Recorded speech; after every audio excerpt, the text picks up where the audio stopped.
भगवद गीता की इस यात्रा में हम लोग साथ साथ चल रहे हैं। आज हम लोग इस सेशन में आगे बढ़ते हैं।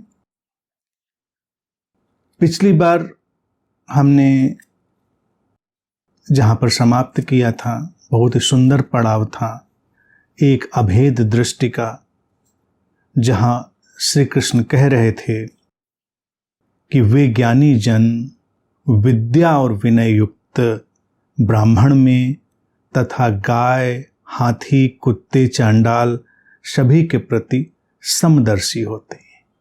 तो ये जो समदर्शी होने का ढंग था और एक बड़ी ही क्रांतिकारी बात थी कि जो जैसा है उसको वैसा देखना और जो जैसा है उसको वैसा स्वीकार करना। हर स्थिति परिस्थिति, हर व्यक्ति, व्यवस्था, विचार, पशु, प्राणी अपनी जगह पर अपने अनूठेपन में अपने उद्देश्य को पूरा करता हुआ और उस पूरे अस्तित्व की, उस पूरी समग्रता की जो धारा है उसको अभिव्यक्त करता हुआ है, वो अनूठा है। इस क्षण ऐसा कैसे है, इस पर बहुत हमको कैटेगराइजेशन नहीं करना है, हमको तुलना नहीं करनी है, उसको ऊंचा नीचा नहीं देखना है। इस क्षण जो जैसा है वो अपनी समग्रता में है और उस समग्रता में ही उसका सौंदर्य है। हर अपूर्णता में अपनी एक पूर्णता छुपी है। यहाँ पर कुछ भी आत्यंतिक रूप से अपूर्ण नहीं है, सब कुछ उस पड़ाव पर परिपूर्ण है। श्री कृष्ण यही कह रहे हैं। इसीलिए वो सारे धार्मिक भेद, मतभेद, मनभेद और लोगों के अंदर समाये हुए तुलनाओं के जगत को विसर्जित करने के लिए कहते हैं, क्योंकि यहाँ पर तो उस भेदभाव के कारण ही इतना उपद्रव है। सारे लोग उस भेदभाव के कारण ही त्रस्त हैं और उस भेदभाव के चलते ही ये सारा धार्मिक कार्य व्यापार है। श्री कृष्ण किसी भी बात को इनकार नहीं करें। श्री कृष्ण की अगर अंतर्दृष्टि को समझें तो वो है समग्र स्वीकार की अंतर्दृष्टि, सचेतन समग्र स्वीकार, ये उनकी अंतर्दृष्टि है। आज हम आगे बढ़ते हैं। आगे वो कहते हैं, जिनका मन समभाव में स्थित है उनके द्वारा इस जीवित अवस्था में ही संपूर्ण संसार जीत लिया गया है, क्योंकि परमात्मा निर्दोष है और सम है, इससे वे परमात्मा में स्थित हैं। उसी बात को श्री कृष्ण आगे बढ़ा रहे हैं। वो कहते हैं जिनका मन समभाव में स्थित है, समता। अब देखें कि गुरुओं के, बुद्धों के वचनों में बहुत भेद नहीं होता। मैं हमेशा कहता हूं कि बात तो एक ही कही जाएगी। कोई किसी की बात को ऐसा नहीं है लेता है, पकड़ता है, कॉपी करता है, ऐसा नहीं होता। हाँ, कॉपी करी जाती है, लोग उन चीज़ों को उठाते हैं, लेकिन तब उसमें प्राण नहीं होते, उसमें वो समझ की आग नहीं होती। श्री कृष्ण यहाँ पर जो बात कह रहे हैं वही बुद्ध भी कह रहे हैं। जो बुद्ध सम मार्ग की बात करते हैं कि बीच में आ जाओ, समता में आ जाओ, श्री कृष्ण भी यहाँ पर वही बात कह रहे हैं कि समभाव बहुत आवश्यक है। न इधर कहीं बहुत ऊपर, न कहीं उधर बहुत ऊपर, बीच में ही जीवन है। लय उस समता में है, संतुलन में है, उस संतुलन में है। तो कहते हैं कि जो संभाव में आ गया उसके द्वारा ये संपूर्ण संसार जीत लिया गया है, क्योंकि परमात्मा निर्दोष है और सम है, इससे वो परमात्मा में स्थित है। संपूर्ण संसार जीत लिया गया है का अर्थ ये नहीं कि कोई युद्ध किया है, उन्होंने जमीनों पर कब्जा कर लिया है, उन्होंने संपत्तियों पर कब्जा कर लिया है, इस तरह से नहीं जीत लिया गया है। समभाव ही परमात्मा की स्थिति है, समता की स्थिति, यानी कि जो उस समय की लय है, जो उस समय की हार्मनी है, उसकी स्थिति, वही परमात्मा की स्थिति है। तो जो उस समता में है, संतुलन में है, वो परमात्मा में ही है। संपूर्ण संसार जीत लिया गया है, अर्थात वो अपने संसार में पूर्णतया परितृप्त है। संसार हमें हारा हुआ कब लगता है?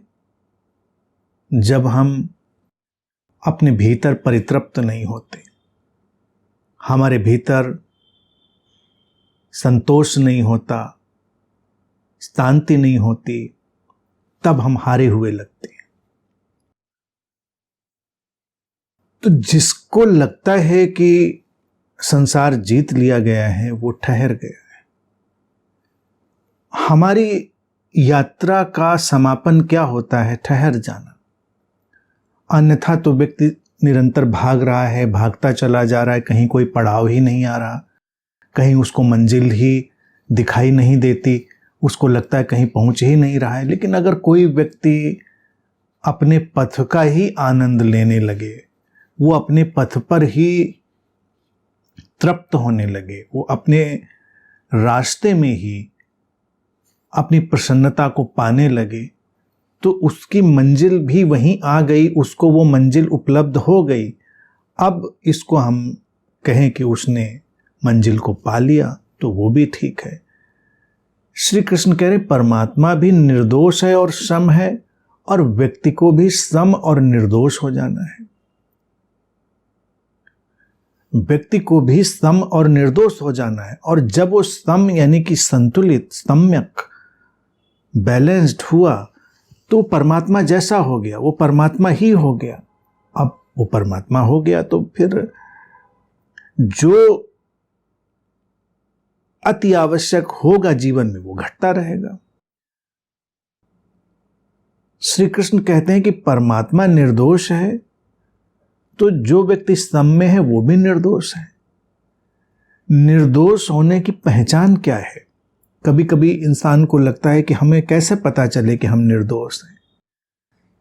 निर्दोष का अर्थ है कि जब हमको दोष कहीं दिखाई ना दे, हमको भिन्न भिन्न स्थितियां, परिस्थितियां दिखाई दे, लेकिन दोष दिखाई ना दे। परमात्मा निर्दोष है क्योंकि परमात्मा ने सब कुछ को स्वीकारा है। वो किसी भी बात को ऊंचा नीचा नहीं करके देखता, यानी कि जो समग्रता है, ये पूरा अस्तित्व है, ये किसी भी बात को ऊंचा नीचा करके नहीं देखते। इसको विभाजित करके, बांट के, किसी तुलना में डाल के समग्रता तो नहीं रखती। वहाँ तो सब कुछ की जगह है, जो है सब है अपनी परिपूर्णता में विद्यमान। तो मनुष्य ही क्यों बांटे? तो जो मनुष्य निर्दोष होगा वो इस बांटने वाली प्रवृत्ति से, इस डिवाइड करने वाली प्रवृत्ति से हट जाएगा। इससे हट जाएगा तो उसके भीतर निर्दोषता आएगी। निर्दोषता आएगी तो क्या होगा? एक अपरिसीम शांति, सब ठहर गया। निर्दोष व्यक्ति ही शांत होता है, या शांत व्यक्ति ही निर्दोष होता है। और फिर वो दूसरों में दोष नहीं देखता, ना ज्ञान का दोष, ना किसी पाप का दोष, ना किसी और बात का दोष। बस वो ये देखता है कि ये भिन्न स्थिति है। घर में धूल जमी है तो ये दोष की तरह नहीं देखता कि कमी की तरह की धूल जमी है, बस धूल जमी है। अब धूल का उपाय क्या होगा? वो उपाय घट जाएगा, उसको उपाय को वो कर लेगा। क्योंकि एक चीज को जब स्पष्ट देखते हैं तो उसके बाद का उपाय आ जाता है। ये अज्ञानी है, ये ज्ञानी है, ना इसमें इसकी महानता है ना उसकी हीनता है, ऐसे वो नहीं देखता। निर्दोष दृष्टि ऐसे विभाजनकारी ढंग से देखती ही नहीं, वो बस परिस्थिति को देखती कि ये ऐसा है, और ऐसा है देख लेने से ही एक रूपांतरण, एक ट्रांसफॉर्मेशन होता है। हमेशा देखें, हिंसा है, दोषपूर्ण है या नहीं है। समग्र अस्तित्व को देखें कि समग्र अस्तित्व में, प्राणी जगत में हिंसा अहिंसा की कोई अवधारणा नहीं, मनुष्य ने बनाई है। और मनुष्य को ये संभावना दी गई है कि वो बहुत सारी बातों को समझ सकता है, समझ कर आगे ले जा सकता है। तो जब मनुष्य समझता है क्या हिंसा है, क्या अहिंसा है, और देखता है उसको पूरी समग्रता से, दोष की दृष्टि से नहीं देखता, तो वो बिना किसी आक्रामकता के, बिना किसी भ्रम के हिंसा का अतिक्रमण कर जाता है, अहिंसा में चला जाता है। लेकिन अगर वो दोष की तरह देखेगा कि ये हिंसा गलत है, तो वो फिर अन्य तरह की सूक्ष्म हिंसाएं करने लगेगा। उसको पता भी नहीं चलेगा कि एक तरफ की हिंसा बचाने के लिए दूसरे तरफ की हिंसा वो कर बैठा। कई पशु प्रेमी जैसे होते हैं, बहुत पशु प्रेमी, तो वो इतने पशु प्रेमी हो जाते हैं कि पशु पर तो प्रेम लुटाते हैं और मनुष्य को सताते हैं। कहां बचा रहे हैं, कहां सता रहे हैं, ये वो देख ही नहीं पाते। यही बड़ी दुविधा है मानवीय जीवन की। ये एक लय में नहीं है। परमात्मा सम है, निर्दोष है, अर्थात एक लय में, एक हार्मनी में। इसीलिए अध्यात्म के मूलभूत 4 आयाम, 4 स्तंभ में ये हार्मनी है, समस्वरता, लय। परमात्मा हार्मनी है, सब एक लय में गुथा हुआ है, एक रिद्म है। बस उसको वैसे ही देखो, परिपूर्णता से। तो अर्जुन जिस द्वंद्व में उलझा है कि ये सही, वो गलत, ये हिंसा, वो अहिंसा, क्या नहीं होना चाहिए, क्या होना चाहिए, श्री कृष्ण कह रहे हैं कि समदृष्टि, और समदृष्टि से संसार को जीत लिया जाता है। क्योंकि समदृष्टि हमको इस वर्तमान क्षण में ठहराती है। उसके लिए कोई भविष्य, कोई अतीत नहीं होता, वो उसमें नहीं उलझता, वो तो अभी और यहीं में जीता है पूरी तरह।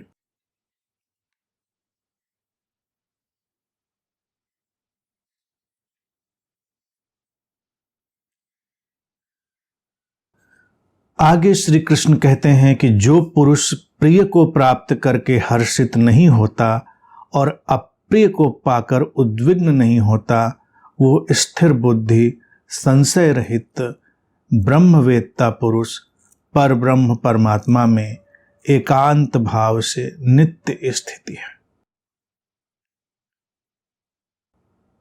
सुंदर बात है और संतुलन की तरफ ले जाने वाली ही सारी बात है। अब ये ग्रंथ जब भी लिखे गए, जब भी कहे गए, तो अब अर्जुन को एड्रेस हैं, तो पुरुष स्त्री सब इसको हटा दें। जो मनुष्य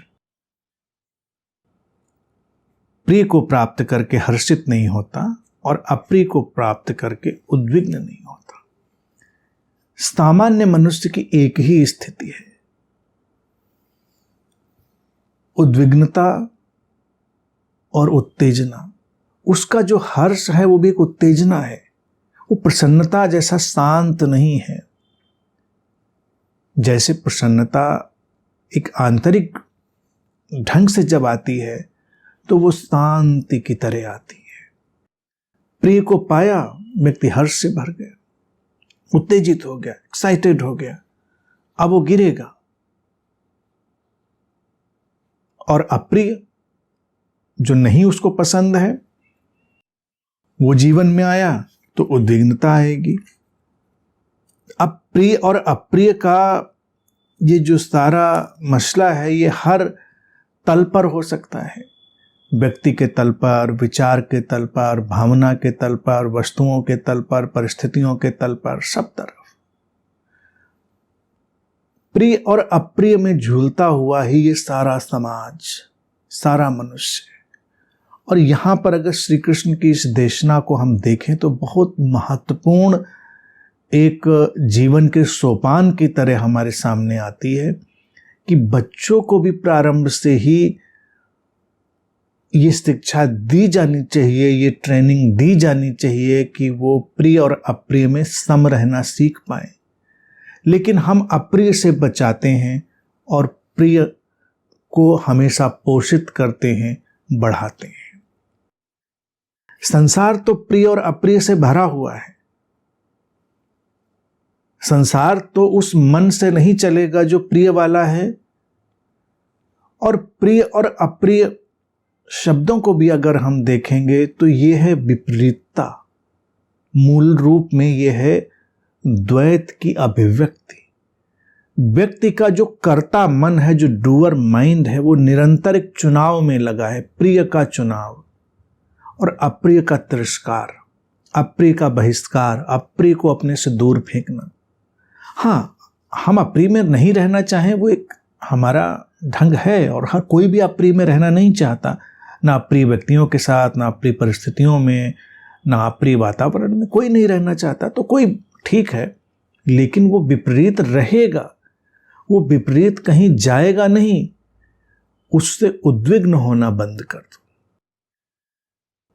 व्यक्ति प्रिय की गहराई में भी नहीं जा पाता और अप्रिय से तटस्थ भी नहीं हो पाता, इसलिए क्योंकि इस द्वैत का पूरा स्वीकार वो नहीं करता। उसको लगता है ऐसा ही होना चाहिए, तो ये चीजें उसको असंतुलित बना देती हैं। संतुलित तब चीजें होती हैं कि जब हम देख पाते हैं कि हाँ, दोनों चीजें रहेंगी। हमने इस पार रहना चुना है, रेखा के इस पार रहना चुना है, रेखा के उस पार भी तमाम लोग हैं।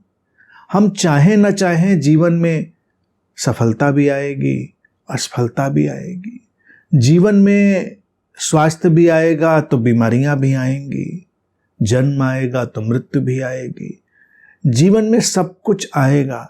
ऐसा नहीं है कि हम किसी प्रिय का चुनाव करेंगे, प्रिय परिस्थितियां, प्रिय सत्ता का तो वो वैसे ही चलती चली जाएगी, विपरीतताएं तो रहेंगी। अब उन विपरीतताओं को जब पूरा स्वीकार कर लिया जाएगा तो उद्विग्नता चली जाती है। उद्विग्नता किस लिए है? क्योंकि व्यक्ति को निरंतर ये सिखाया गया है कि अप्रिय नहीं चाहिए, अप्रिय को होने नहीं देना है, हम उससे बच नहीं सकते। व्यक्ति अगर अपने अंतर्मन में भी उतर कर देखे तो उसके अंतर्मन के ढांचे में भी दिखाई देगा एक चक्र चल रहा है, उसमें सब उठ रहा है और गिर रहा है। किसी का भी अगर हम मूड कहें, वो हमेशा अप नहीं होता और हमेशा डाउन नहीं होता। व्यक्ति अनेक अनेक मनोदशाओं से, अनेक अनेक भाव दशाओं से गुजर रहा है। हम लेकिन सोचते हैं कि यही होना चाहिए, खुश, हमेशा तो खुश। फिर जब दुख आ जाएगा तब क्या करेंगे? तो परेशानी में पड़ेंगे, उद्विग्न हो जाएंगे। और ऐसा नहीं है कि जब कुछ प्रिय हो तो उसको एंजॉय ना करें, उसको एंजॉय बेशक करें। एंजॉय करने में समस्या नहीं, इतने भी नीरस ना हो जाएं जैसे कि हर्षित ना हो। तो हर्षित का मतलब ये नहीं कि वो अच्छा महसूस करना भी बंद कर दे। कई बार लोग ऐसा ही अनुवाद कर लेते हैं।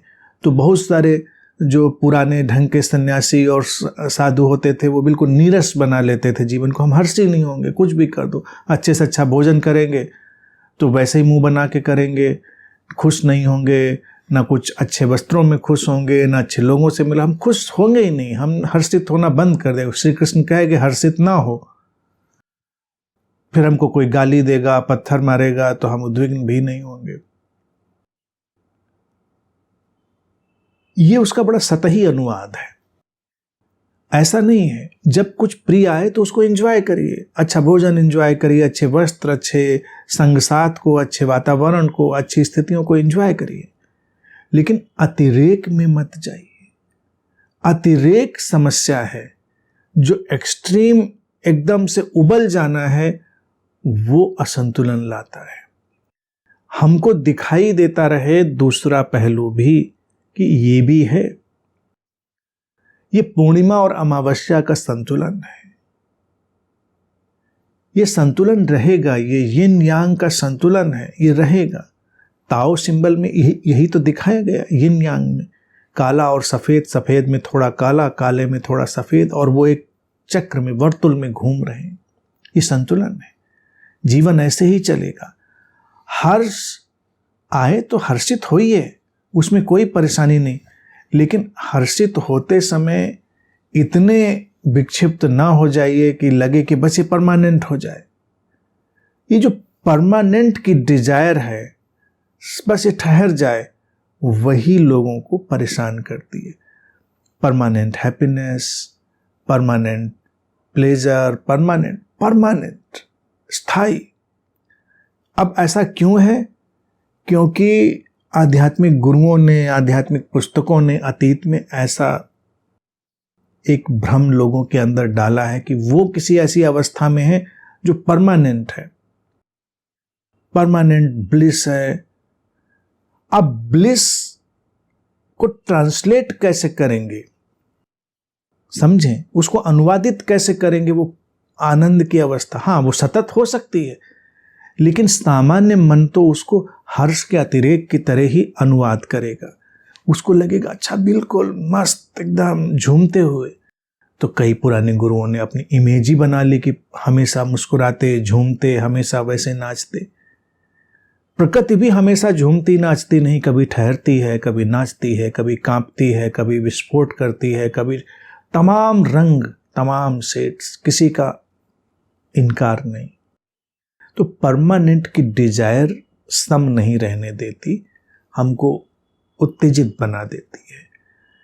आया इस क्षण, बस उसको इस क्षण देखा, वो गया तो उसको जाते हुए देखा, जाते हुए को पकड़ा नहीं, आते हुए को रोका नहीं।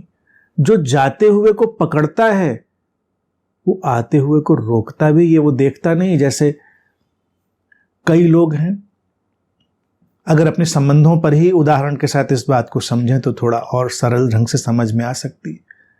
कई बार कुछ संबंध हमारे जीवन से विदा होने लगते हैं, तो हो जाने दो, जा रहे हैं जाने दो। कुछ पत्ते पीले पड़ गए हैं, वो अब झड़ना चाह रहे हैं, उनको झड़ जाने दो। लेकिन तब हम उनको कस के पकड़ना चाहते हैं, नहीं झड़ने देंगे, हम नहीं जाने देंगे। तो यही वो लोग होते हैं जब इनके जीवन में नए संबंध, नए लोग आते हैं तो प्रतिरोध करते हैं। वो कहते हैं अब किसी को नहीं आने देंगे, जो गया अब उसकी जगह कोई नहीं ले सकता, अब उसकी जगह हम किसी को लेने नहीं देंगे।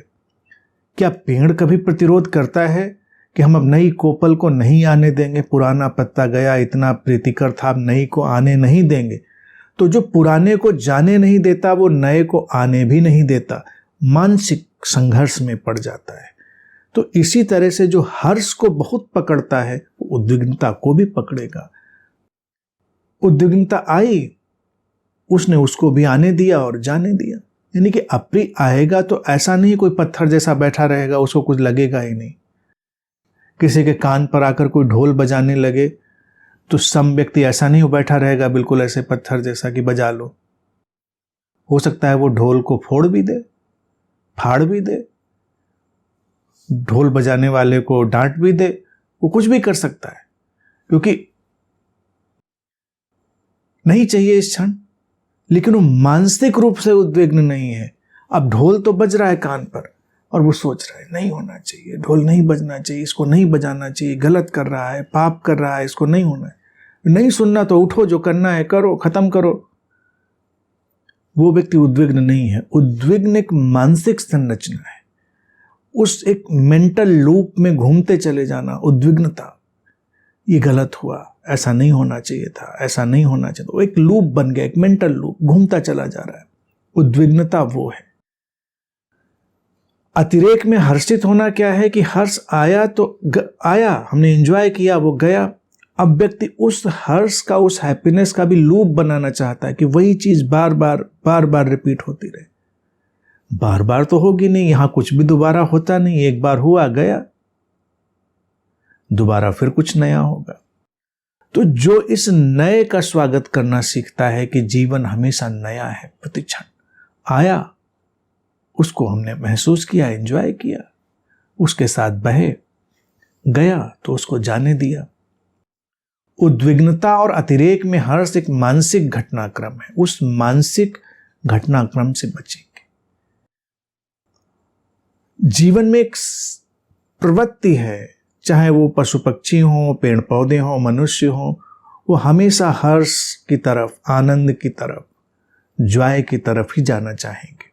सबको वही अच्छा लगता है। लेकिन अच्छा लगना एक बात है और विपरीत का होना एक बात है। विपरीत रहेगा ये जान लेना उचित है और यही संतुलन लाएगा। और विपरीत है इसीलिए इसका भी पता चल रहा है कि ये भी है। काला है तो सफ़ेद का पता चल रहा है, वो ना हो तो ये भी पता नहीं चलेगा। अगर अप्रसन्नता नहीं जानी तो प्रसन्नता भी कैसे जानेंगे? बताइए, कैसे डिकोड करेंगे प्रसन्नता क्या होती? बीमारी जानी है तो स्वास्थ्य भी जाना है, दोनों। तो इसीलिए किसी न किसी रूप में ये द्वैत की जो लीला है वो रहेगी, उसमें उलझना नहीं है। श्री कृष्ण कहते हैं वो स्थिर बुद्धि, संशय रहित। अब स्थिर बुद्धि, संशय रहित, एक एक शब्द वो बड़े चुन कर यहां पर रख रहे हैं। ब्रह्मवेत्ता पुरुष, स्थिर बुद्धि, संशय रहित, ब्रह्मवेत्ता। ब्रह्मवेत्ता यानी कि जो समग्रता के लय में है, ब्रह्म को जानने वाला। ब्रह्म को जानने वाले का अभिप्राय ये नहीं है कि वो कुछ ब्रह्म का दर्शन, कोई उसकी फिलॉसफी जानता है या कहीं कोई निश्चित फिलॉसफी है जिसको वो जान लेगा और वो कह पाएगा कि ये मैंने जान लिया। ब्रह्मवेत्ता वही व्यक्ति है इस जीवन में जो अस्तित्व की लय में है, सहजता में है, जो प्रेम, प्रसन्नता, शांति और समस्वरता में बहा चला जा रहा है। वो ब्रह्म को जानता है, जीवन के सहज सचेतन वर्तमान में स्थित है, वही ब्रह्मवेत्ता है। और जो ब्रह्मवेत्ता है वो संशय रहित है, जो संशय रहित है वो स्थिर बुद्धि है। संशय कब आता है? किसी मान्यता में उलझ जाने से, क्योंकि मान्यताएं परिपूर्ण नहीं होती हैं, मान्यताएं हमेशा आधी अधूरी होती हैं। कोई किसी किताब को माने, कोई किसी व्यक्ति को माने, तो कोई किसी विचारधारा को माने, तो कोई किसी भी ढंग ढांचे को माने, लेकिन उसकी मान्यता परिपूर्ण हो नहीं सकती। उस मान्यता के पीछे किंतु परंतु संशय विद्यमान ही रहेंगे। संशय है द्वंद्व की स्थिति। जो ब्रह्मवेत्ता है यानी कि जीवन के साथ लयबद्ध होकर चल रहा है, वो संशय रहित इस तरह से हो गया है क्योंकि वो जीवन के साथ बहता है। जीवन जैसे पुकारता है वो वैसे चलता है। संशय कहाँ है? उसका जीवन उसको मौन में ले जाता है, मौन में चला जाता है। उसका जीवन उसको मुखरता में ले जाता है, मुखरता में चला जाता है। शरीर भोजन मांगता है, भोजन दे देता है। शरीर पानी मांगता है, पानी दे देता है। जीवन जैसे पुकारता है उसको वो बह जाता है, जीवन से लड़ता नहीं। संशय वाला व्यक्ति लड़ाई लड़ता है, ये सही है, ये गलत है, ये होना चाहिए, ये नहीं होना चाहिए। इसीलिए सारे धार्मिक लोगों को देखेंगे, जो तथाकथित धार्मिक लोग हैं, वो जीवन से लड़ाई लड़ रहे हैं। वो अपने नियम बनाते हैं कि हम ऐसे करेंगे, ऐसे नहीं करेंगे। जीवन तो कुछ और पुकार रहा है, तो जीवन जैसे पुकारेगा वैसे ही चलना होगा। जीवन जो लाएगा उसके साथ बहना होगा। तो जो जीवन के साथ बहता है वो संशय रहित है, कोई संशय नहीं उसके अंदर, क्योंकि कोई द्वंद्व नहीं है। द्वंद्व नहीं है इसलिए क्योंकि उसने कोई पहले से ही निर्मित धारणाएं अपने ऊपर आरोपित नहीं करी हैं। और जो इस तरह से संशय रहित है, स्थिर बुद्धि है, संतुलित है, सम है, उत्तेजित नहीं है, किसी भी बात में आवश्यकता से अधिक विचलित नहीं है। स्थिर बुद्धि का अर्थ है पूरे स्पेक्ट्रम को शांति से, स्वीकार से देख पाना। ये पूरा जीवन है। इसमें यही चाहिए और ये नहीं चाहिए जैसी बातें बेमानी है। पूरा एक परिदृश्य है। स्थिर बुद्धि का व्यक्ति वही है जो जीवन के सारे आयामों को, जीवन की सारी संभावनाओं को, जीवन के सारे विरोधाभासों को स्वीकार कर लेता है, देख पाता है, तो उलझता नहीं। अस्थिर बुद्धि क्या है? ये जो लोग लड़ाई झगड़े करते हैं, उलझे हुए दिखते हैं, वो क्यों दिखते हैं? क्योंकि वो विपरीत संभावनाओं को देख पाने में सक्षम नहीं। संभावनाएं तो अनंत हो सकती हैं जीवन में। स्थिर बुद्धि का तात्पर्य है कि इस क्षण हमारी समझ में ये पहलू है, लेकिन और पहलू भी हो सकते हैं, और आयाम और डायमेंशन भी हो सकते हैं, होने दो उनको। इस क्षण हमारे लिए ये ऐसा है, तो स्थिर बुद्धि है। स्थिर बुद्धि में जितना व्यर्थ है वो समाप्त हो जाता है। स्थिर बुद्धि में व्यर्थ का समावेश हो नहीं पाता, यानी कि व्यर्थ उसमें प्रवेश नहीं कर पाता। अंधविश्वासों का जगत समाप्त हो जाता है, सारे क्रियाकांडों का जगत समाप्त हो जाता है, क्योंकि अस्थिर बुद्धि के लोग ही इसमें जाते हैं, क्योंकि वो कुछ अतिरिक्त की मांग कर रहे हैं, वो जीवन में कुछ अतिरिक्त चाह रहे हैं, वो जीवन के साथ नहीं बह रहे हैं। जीवन के साथ बहेंगे तो कभी भी कोई किसी अंधविश्वास या किसी भी ऐसे निम्नतर कर्मकांड में उलझेगा ही नहीं, क्योंकि वो जीवन का सम्मान करता है, जीवन ही उसको ले जाएगा। ब्रह्मवेत्ता, जीवन से ज्यादा अधिक अच्छे से जानने वाला कुछ और हमारे भीतर है नहीं। जीवन ही बह रहा है और जीवन ही जीवन को समझता है, और इस जीवन के साथ जो बस निरंतर बह रहा है, अबाधित, निर्लिप्त, निर्द्वंद, उस स्थिति को ही ब्रह्म को जानने की स्थिति कहते हैं। और फिर उसमें कोई संशय नहीं, यानी कोई द्वंद्व नहीं। द्वंद्व इसलिए नहीं क्योंकि समग्रता को स्वीकार कर लिया गया है। समग्रता को स्वीकार कर लिया गया है तो एक स्थिरता है। किसी भी चीज़ को देखने में हम बड़े संतुलित ढंग से, सुलझे हुए ढंग से देख सकते हैं। स्थिर बुद्धि, उत्तेजित नहीं हो रहा, ठहरा हुआ है। परमात्मा में एकांत भाव से नित्य स्थिति है।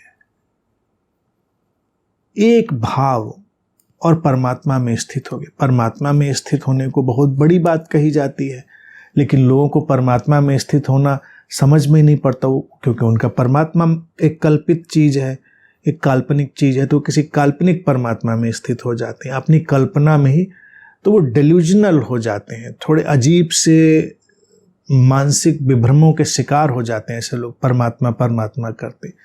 श्री कृष्ण का परमात्मा जीवन है।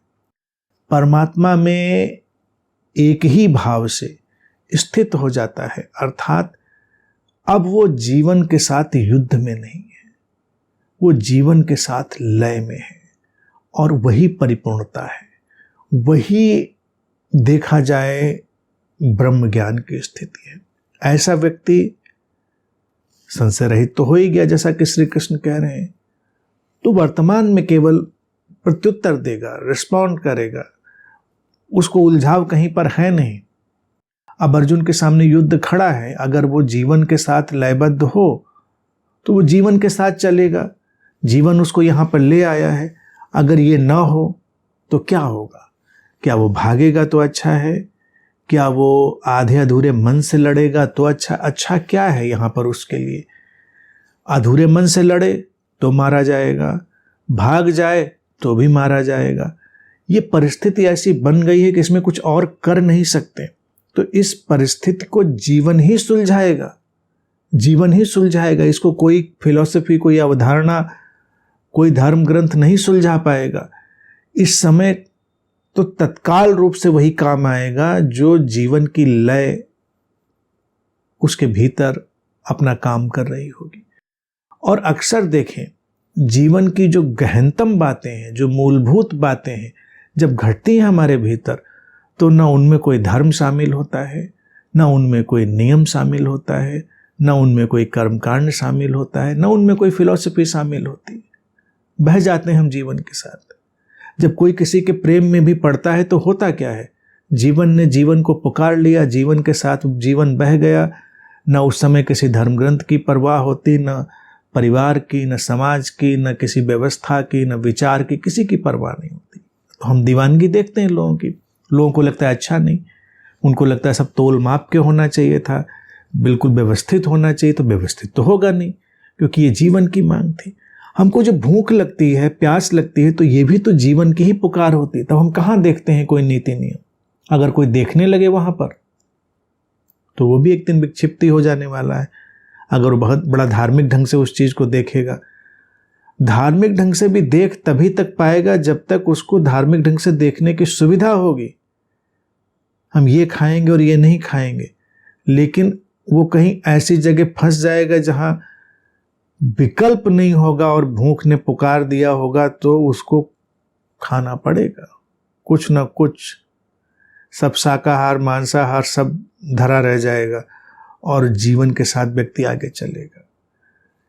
ये जीवन की लय है, और जो जीवन के साथ लयबद्ध होकर चलेगा उसको कोई समस्या नहीं है। वो हमेशा बड़े ही सटीक ढंग से व्यवहार कर सकता है, क्योंकि वो समग्रता की अंतः प्रज्ञा के साथ चल रहा है। हम बड़ी लिमिटेड अंतः प्रज्ञा के साथ चल रहे हैं। हमारे पास दो विकल्प है, एक विकल्प है एक लिमिटेड विजडम और एक है अनलिमिटेड विजडम। अनलिमिटेड विजडम आएगी जब हम अपने मन की भी चार दीवारियों को गिराकर उस कलेक्टिव माइंड, उस वर्ल्ड माइंड, उस टोटल माइंड के साथ होकर चल पाएंगे।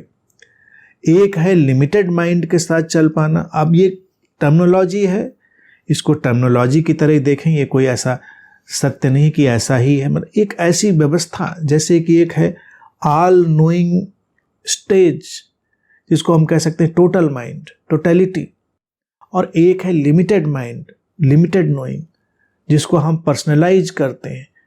तो अगर हम पर्सनलाइजेशन के साथ ही हमेशा चलेंगे तो हमेशा मुश्किल में पड़ेंगे, और अगर हम टोटलिटी के साथ चलेंगे, समग्रता के साथ, तो हम कभी मुश्किल में नहीं पड़ेंगे, क्योंकि बहुत सारी ऐसी चीज़ें आएंगी जो हमारे नीति नियम, हमारे मानदंडों को पार करती हुई, उनको तोड़ती हुई, उनसे आगे जाती हुई आएंगी। जितने भी अच्छे आविष्कार, रचना, जितनी भी जीवन में सुंदर बातें आई, वो तभी आई हैं जब हम उस समग्र मन के साथ लयबद्ध हो गए, अपने सीमाओं को हमने गिराया है। वही है ब्रह्मवेत्ता होना। हर कुछ नया रचने वाला व्यक्ति, जीवन में सार्थक योगदान देने वाला व्यक्ति ब्रह्मवेत्ता ही हुआ है। और हम लोग किसे ब्रह्मवेत्ता मानते हैं? जो कुछ खास ढंग के कपड़े पहनकर, कुछ खास ढंग की किताबों को बोलता हुआ, कुछ खास ढंग के फिलॉसफी, खास ढंग के बर्ताव को करता हुआ व्यक्ति हो, वो ब्रह्मवेत्ता है। खाक ब्रह्मवेत्ता है। ब्रह्मवेत्ता तो ऐसा है जिसको देखकर जीवन का स्मरण आ जाए, जिसको देखकर ऐसा लगे जैसे ये जीवन ऐसा ही होगा, जीवंत, परिपूर्ण, बहता हुआ, वो ब्रह्मवेत्ता है। और तब हमेशा कुछ नया होगा, सृजन होगा, कुछ अनूठा जीवन में जोड़ा जाएगा। जहां कहीं जिसने भी अनूठा कुछ जोड़ा है वो ब्रह्मज्ञानी है। जिसने पहली बार रोटी भी बना दी होगी, ब्रह्मज्ञानी है। आया कुछ अंदर से नया। जिसने पहली बार आग खोजी होगी, वो भी ब्रह्मज्ञानी ही था। जिसने आग में पहली बार मांस भून कर खाया होगा, वो भी ब्रह्मज्ञानी ही था, क्योंकि वो अतिक्रमण कर रहा था, अपनी समाज सीमाओं का अतिक्रमण करते हुए आगे जा रहा था। आज हम अतिक्रमण करते हुए इतने सुंदर मुकाम पर आ गए। लेकिन अगर धार्मिक लोगों की बातें सुनो तो अतिक्रमण तो उनका होता ही नहीं। वो तो हमेशा अतीत में ही रहते हैं, वो तो हमेशा अतीत में ही डोलते रहते हैं। तो श्री कृष्ण का ब्रह्मज्ञानी जीवन के साथ लयबद्ध व्यक्ति है।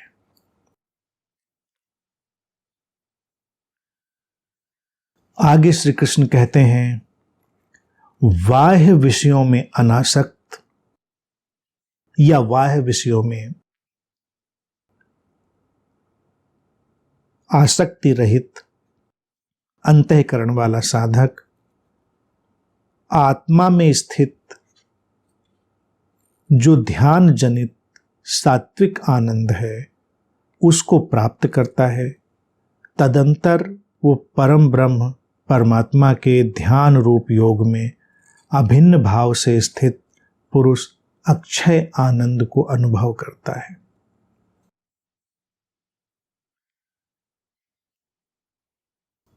गुरुओं की मजबूरी देखिए, एक ही बात को अलग अलग ढंग से उनको बोलते रहना, समझाते रहना, और उनकी कुशलता भी कहते भी रहते हैं, कुशलता भी प्रशंसा योग्य है। और इसी से सुंदरता आती है, यही नया सृजन है। ब्रह्म ज्ञान देखिए क्या होता है कि जब अगर कोई रटी रटाई बात बोल दे, किताब में लिखा, शास्त्र में लिखा वो बोल दे, तो ब्रह्म ज्ञान हम नहीं कहते। भारत में हम ब्रह्मज्ञानी कहते भी उसी को आए हैं जो कुछ नया जोड़ता है, कुछ नया लाता है। श्री कृष्ण जैसे लोग हमेशा कुछ नया लाते हैं। किताब में नहीं लिखा तो कहते नहीं लिखा तो लिख लो, किताब में गलत लिखा है तो उसको काट दो, पूरी किताब बेकार है तो उठाकर फेंक दो, और अगर नई बात है तो किताब में जोड़ लो। समस्या कहाँ पर है भाई? इतना टेंशन क्यों लेते हैं? जो नया है उसको नए की तरह से ले आइए। तो श्री कृष्ण यहाँ पर फिर बड़ी सुंदर बात कहते हैं, जो बाह्य विषयों में आसक्ति रहित अंतःकरण वाला है, बाहर से जो संचालित नहीं है, जो अंदर से संचालित है। आम व्यक्ति कैसे है? बाहर से संचालित। उसके लक्ष्य बाहर से आते हैं, उसकी आकांक्षाएं बाहर से आती हैं, उसके जीवन को धक्का देने की स्थितियां बाहर से आती हैं, सारे विषय बाहर हैं। वो समस्या है।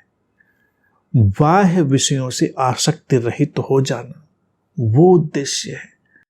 अब जैसे महत्वाकांक्षा है, महत्वाकांक्षा एक बाहर से भी आ सकती है कि बाहर का समाज, बाहर का परिवार, बाहर की व्यवस्था, बाहर का कोई ढंग हमको एक अलग सी महत्वाकांक्षा दे रहा है कि ये करना चाहिए, ऐसे होना चाहिए। वो व्यक्ति को पीड़ित करेगी, परेशान करेगी। लेकिन अगर इसी महत्वाकांक्षा शब्द को हम थोड़े अलग दृष्टि से देखें तो ये होगा, हर व्यक्ति के भीतर एक जीवन की आकांक्षा है। शब्द देखिए बुरे नहीं होते, शब्द सुंदर होते हैं, शब्दों में अर्थ हम नए पिरो सकते हैं। जीवन के महत्व की आकांक्षा, यानी कि हमारा अंतरतम ही हमको किसी और विकसित होने में धक्का दे रहा है, तो वो सुंदर होगा, सहयोगी होगा, सहायक होगा और व्यक्ति को प्रसन्न बनाने का काम करेगा। अब जैसे किसी को महत्वाकांक्षा जाग जाए कि हमको बड़े पद पे पहुंचना है, वो उस चक्कर में घुट जाएगा, मर जाएगा और तमाम तरह के जो जीवन के संघर्ष हैं उनमें पड़ जाएगा।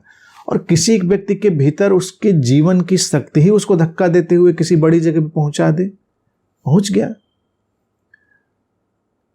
इसी तरह से कोई भी चीज हो सकती है। मान लो किसी के अंदर, उदाहरण के लिए संगीत, उसके भीतर से संगीत में डूबने का भाव आ रहा है, तो ये जीवन के महत्व की आकांक्षा है जो एक संगीत के पहलू की तरह आ रही। लेकिन बड़ा संगीतकार बनना, किसी से ऊंचा संगीतकार बनना, ये भाव आ रहा है, तो ये बाहर से आया विषय, बाहर से आई महत्वाकांक्षा है, वो विषाक्त होगी। भीतर से आई जो चीजें हैं वो हमारे जीवन को सुंदर और सुवासित बनाएंगी, और बाहर से के विषय से जो आएंगी वो जीवन को कुरूप बनाएंगी और दुर्गंध युक्त बनाएंगी। जो इतनी कुरूपता और दुर्गंध जीवन में व्याप्त है वो इसीलिए है क्योंकि सब बाहर के विषय हमको बता रहे हैं। श्री कृष्ण कह रहे हैं बाहर के विषयों से मत जाओ, अपने भीतर लौटो, अपने साथ चलो ना। बाहर की किताब, अब अर्जुन अभी तक क्या कर रहा है कि बाहर के शास्त्र क्या कहते हैं, वेद क्या कहते हैं, परंपरा क्या कहती है, सब बाहर क्या कहते हैं, वो उसको धक्का देना चाहते हैं कि तुम्हारे भीतर क्या आवाज उठ रही है। बाहर जो कहता होगा कहता रहे, बाहर के विषयों में क्यों जाओगे, भीतर के विषय में जाओ ना। भीतर से क्या पुकार आ रही है। और कई बार लोगों को लगता है कि वो अपने अंतर मन की आवाज सुन रहे हैं, लेकिन अंतर मन की आवाज तक पहुंचना भी एक साधना है। नहीं तो अधिकांशतः जिसको लोग अंतर मन की आवाज सुनते हैं वो बाहर के विषयों की ही आवाज होती है, वो अनुगूंज है, उनके भीतर गूंज रही है। अब जैसे किसी बच्चे ने बहुत विज्ञापन देख लिया किसी ड्रिंक का, कोई जो बोतलों में बंद आ रहा है उसके लिए लगातार विज्ञापन, और माता पिता उससे पूछें कि तुम्हारे अंदर से क्या आवाज आ रही है, तो वही काला पीला नीला जो उसको पीना है, वो कहेगा मेरे अंदर से तो यही आ रहा है कि मुझको वही पीना है। लेकिन क्या वो उसका अंतर्मन है या ये बाहर की व्यवस्था ने उसके अंतर्मन को निर्मित कर दिया है? तो बहुत सारे लोग अंतःकरण को तो जानते नहीं, उनका अंतःकरण भी बाहर से मैन्युफैक्चर होकर इंस्टॉल हो गया है। वो बाहर से बना बनाया आया है और इंस्टॉल कर दिया गया है। हम बच्चों के भीतर भी अंतःकरण इंस्टॉल कर देते हैं, बहुत जल्दबाजी करते हैं। सारा समाज इसी में लगा है। श्री कृष्ण इसीलिए कह रहे हैं बाह्य विषयों में आसक्ति रहित अंतःकरण वाला, उसी को श्री कृष्ण जैसे पीछे शुद्ध अंतःकरण वाला कहे आए थे, शुद्ध अंतःकरण वाले को फिर वो नए ढंग से कह रहे हैं कि जो बाहर के विषयों में आसक्ति रहित है वो शुद्ध अंतःकरण वाला है, उसका अंतर्मन है, कि बाहर से संचालित नहीं है, वो अपनी अंतःप्रज्ञा से चलता है। ध्यान जनित सात्विक आनंद, ध्यान, अब यहां पर देखिए श्री कृष्ण ले आए मेडिटेशन, लेकिन ये मेडिटेशन किसी बाहरी डिवाइस की तरह नहीं है, बाहर से आई हुई किसी क्रिया की तरह नहीं है। ध्यान जैसे ध्यान जनित सात्विक आनंद है, उसको प्राप्त करता है। ध्यान शब्द को श्री कृष्ण ले आए हैं, लेकिन वो उसको कोई ध्यान की विधि नहीं पकड़ा रहे हैं कि ध्यान की विधि करो। वो कह रहे हैं कि ये जो जीवन से लयबद्धता है, विषयों से आसक्ति रहितता है, ये तटस्थ होना, यही ध्यान है। और जब ध्यान में ऐसे तुम डूबोगे तो क्या होगा? सात्विक आनंद।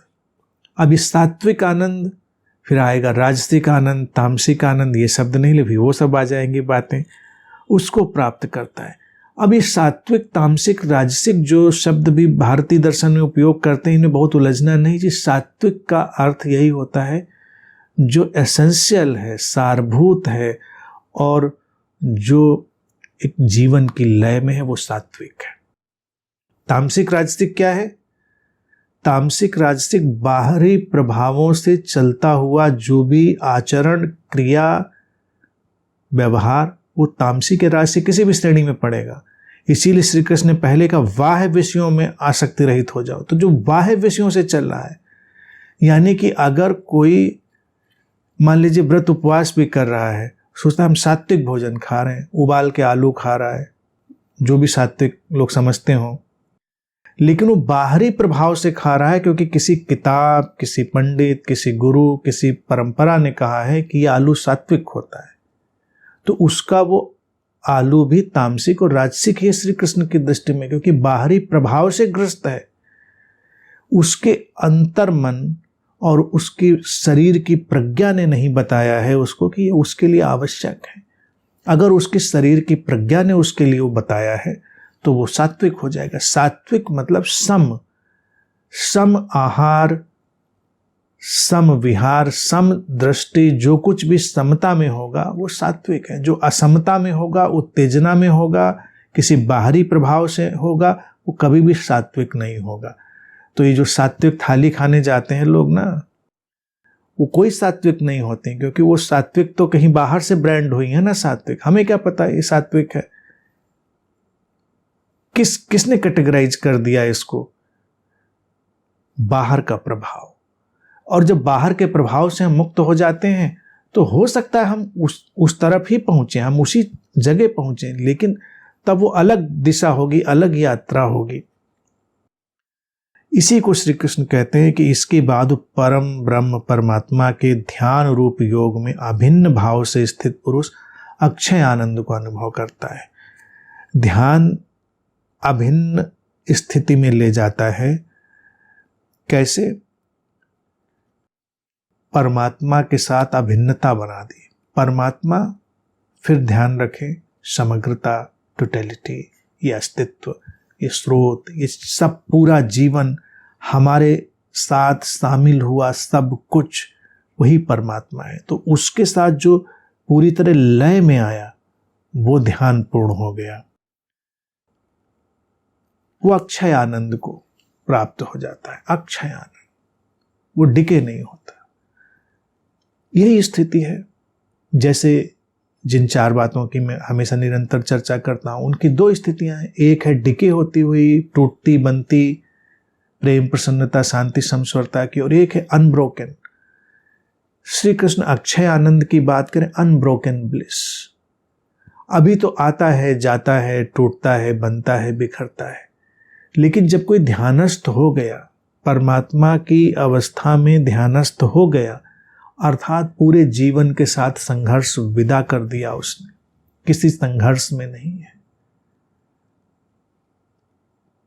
अब उसके भीतर कोई द्वंद्व नहीं है, कोई संशय नहीं है। एक आत्यंतिक स्वीकार के साथ वो उस लय में ठहर गया है, वो ध्यानस्थ हो गया है। तो श्री कृष्ण कहते हैं यही परमात्मा के ध्यान में निमग्न हो जाना है और फिर अक्षय आनंद, अनब्रोकन ब्लिस।